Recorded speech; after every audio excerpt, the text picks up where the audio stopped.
apostle, who do you see him as? I mean, you've got the cross there, but do you see him as an individual who goes perhaps out of his way to try to propagate Christ crucified? Do you believe is there some doubt within his own narrative of the crucifixion? Well, he was totally against Christianity, wasn't he? That's how he started out. Initially, yeah. So he did an about turn, yeah? So that's kind of how we need to go, do an about turn. And, like he was persecuted all his life, wasn't he? And I know you Muslim guys, when you do an about turn, you become a Christian, that puts you in a really difficult position, and I understand that. But that was a commitment he felt was realistic, and because he had been so challenged of his own heart and how he was before God, you know the story about a blinding light and a voice coming down. And that's what I'd call a dramatic conversion. And I think he was still... I pray that you guys will have a dramatic conversion also, yeah? I mean, I know that some of the Muslims are receiving dreams and visions of a man in white, and they're seeing him as Jesus. And so I know, see, Jesus wants to be to you as compelling, but if your pride and arguments gets in the way, then of course you won't take that course, you see. I mean, I have a friend who saw Jesus in a dream, and he's Muslim basically. Like Jesus told him, I'm a prophet. Okay. So he chose to be Islam, like to be Muslim. Yeah. But in terms of Paul's persecution of the church, I think he still persecuted Christians even when he became a Christian, because he's very intolerant of those Christians that say you have to be circumcised. He says, "I wish." Are you talking about the Apostle Paul, or Yeah, Paul. Yeah. So even when he it said that he actually, as soon as he became a Christian, he started arguing with people in the marketplace. Yeah. So why did he still? If he was one who persecuted, why did he do that if he was already advocating? Because he persecuted other Christians. Because he said those who want circumcision, I wish they would mutilate themselves or castrate themselves. He was talking about the Jewish people, wasn't he? And he called them false brothers. Yeah, it's because... So he's not just Jewish people, but they're Christians. Yeah, who also believe in Jesus. It's because the New Testament was coming in, you see, which was taking the place of the Old Testament. So you couldn't be a part of God's economy, if you like, for want of a better word, just through merely the externals of Jesus circumcision, etc. Said he came not to abolish the Old Testament. He came not to destroy it, but to fulfill it. And therefore, whoever keeps even the smallest of the commandments will be called great. But whoever teaches others to break them will be the least in the kingdom. So Paul is saying that those Christians who say that you have to follow the law, they're basically Satan's handiwork, but who pretend to be Christian.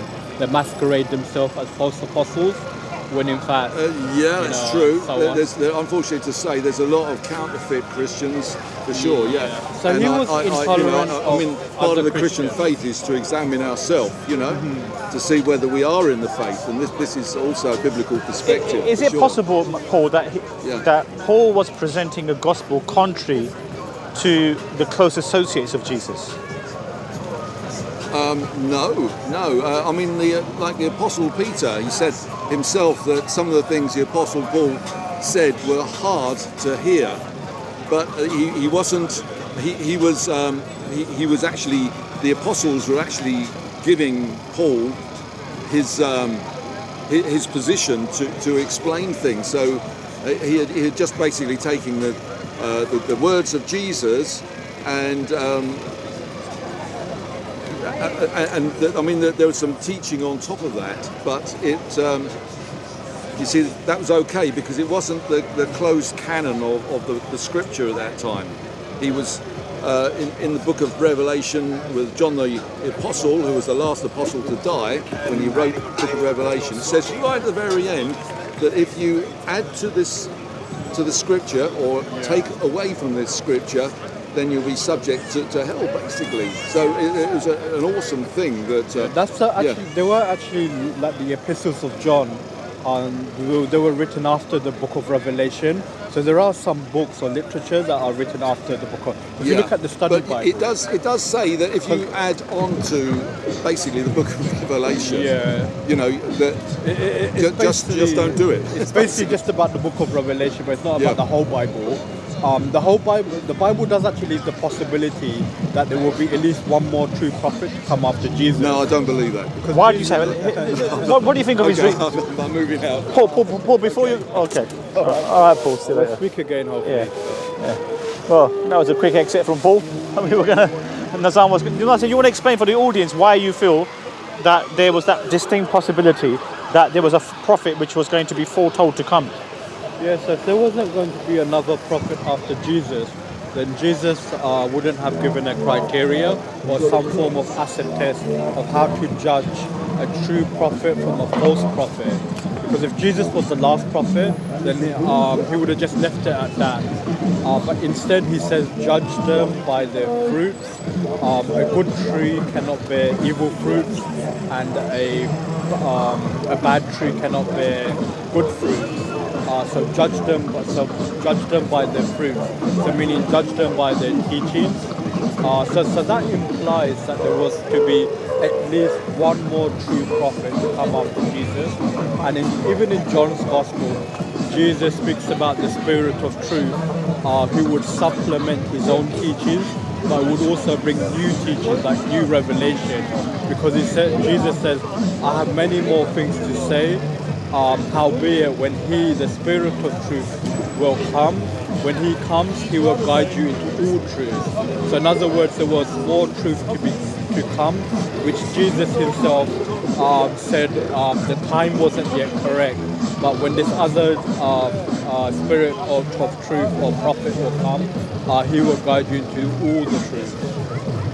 That's in John chapter 16, if I'm not mistaken. Verse 12 and 13, verse 12 onwards.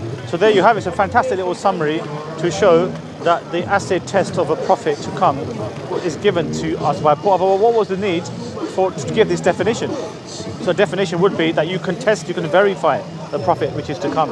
So obviously in our understanding, this is the prophet Muhammad sallallahu alayhi wa sallam. So it's unfortunate that he had to abruptly go, but there you have it. Okay, thank you. Assalamu alaikum wa rahmatullahi wa barakatuh. So, anything else we want to add today? Yeah, so it's Saturday night. We're looking for Christians, particularly, so we can have a discussion with our residential brother here, Nazam, who particularly enjoys speaking to them, as I do from time to time. So, yeah, we're looking for more people now. So, inshallah, you're going to have to follow us around, and we're going to be hunting. My friend, Ahi, come, my friend, come. We want to have a little chat with you. Well, he said in speaker corner that he said Allah is Jesus. Jesus is Allah. He said in Surah Hajj. Can you come. He was going.